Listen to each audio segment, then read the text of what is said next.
Il s'agit d'un procès, d'un modèle qui est beaucoup plus gémofoutiste à la politique étrangère, d'un modèle qui est beaucoup plus gémofoutiste au divertissement démocratique et qui chiale beaucoup plus quant à son mode de vie, puisqu'il est par les vagues de migration clandestine. Ceux-là même qui ont été braqués par les porteurs du glaive de la démocratie nouvelle et révolutionnaire, des manœuvres dilatoires de la colonisation comme du néocolonialisme. Il s'agit d'un procès, d'un fossé qui a séparé l'ancien monde esclavagiste et le nouveau monde démocratique, d'un fossé qui a maquillé la colonisation à la civilisation, d'un fossé qui a maquillé la décolonisation au néocolonialisme, d'un fossé qui a maquillé la politique du mouton politique à la démocratie. Il s'agit aussi d'un procès, d'un complot qui a maquillé la tournée stratégique du général de Gaulle au selon des indépendances africaines. Il s'agit d'un procès du mouton politicard et dévoué au mode de vie européen, des moutons merdés et prostitués au néocolonialisme français et européen,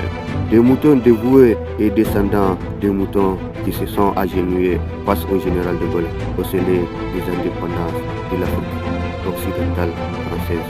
Il s'agit d'un procès d'une union à moitié couronnée de succès en Afrique, c'est-à-dire de l'Union africaine à vocation divergente et qui mène tout droit au club des moutons politicards que constitue l'UEMOA et la CEDEAO, qui mène tout droit au complexe colonial de l'Europe, qui mène tout droit à l'impérialisme infernal de l'Occident. Il s'agit du procès d'un monde qui déplore l'impuissance de l'ONU face au veto, d'un monde qui déplore la ruse de l'Occident face à l'Afrique, d'un monde qui déplore la condescendance d'un pays dit de la liberté. Il s'agit du procès d'une Afrique qui déplore l'impuissance de l'Union africaine face aux moutons merdés et sponsorisés par les chanteurs de la démocratie. Il s'agit en effet d'un modèle d'une Afrique qui déplore un animal politique hors du commun, d'une coopération passionnante d'un mouton démocrate qui n'hésite pas à faire des vagues pour perpétuer la lignée des moutons déserteurs de l'Afrique, des moutons qui n'hésitent pas à faire un week-end au pays dit des droits de l'homme pour contempler les paysages parisiens.